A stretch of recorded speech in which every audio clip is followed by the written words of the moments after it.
As the country and indeed the world at large endeavors to combat terrorism, the Kenyan government has reintroduced the Prevention of Terrorism Bill 2012, which was first introduced in Parliament in 2003, but was later withdrawn following criticisms from different quarters, including a section of Muslims who said it violated human rights.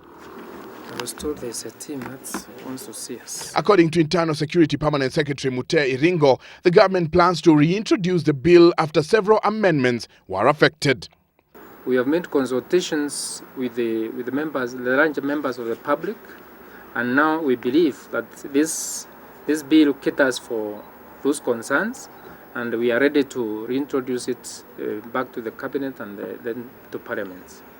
The bill requires telephone companies to intercept communications in the course of investigations, where Section 30 of the draft law says a police officer of the rank of Chief Inspector may, for the purpose of obtaining evidence, apply ex parte to High Court for an interception of communication order, an issue that the Association of Muslim Organizations in Kenya, AMOK, feels infringes on the rights of Kenyans. We say it is okay to protect us from acts of terrorism, but that one should not go to the extent of infringing our basic rights. Speaking in Mombasa at the Kenya Secondary School Head Teachers Meeting, Ikolomani Member of Parliament Boni Khalwale called for speedy amendments on the bill so as to avoid its misuse by some security organs, sentiments echoed by Education Minister Mutula Kilonzo and Deputy Prime Minister Musalia Mudavadi.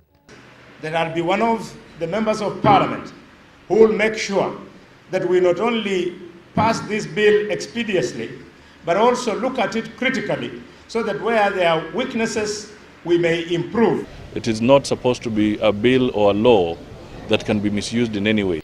The bill, which borrows a leaf from human rights concepts on how suspects should be handled or treated once they are apprehended, calls for stiffer penalties on perpetrators. For example, suspects will not be kept in cells past the required 24-hour period unless it is otherwise declared by a court of law. The bill also states that any person or persons who commit an act of terrorism shall on conviction be liable to imprisonment for a period not less than 7 years and shall on conviction serve more than 20 years. This comes even as the country faces more and more acts of terror, necessitating the need for preventing mechanisms grounded in law. Michael Njenga, Citizen TV, Nairobi.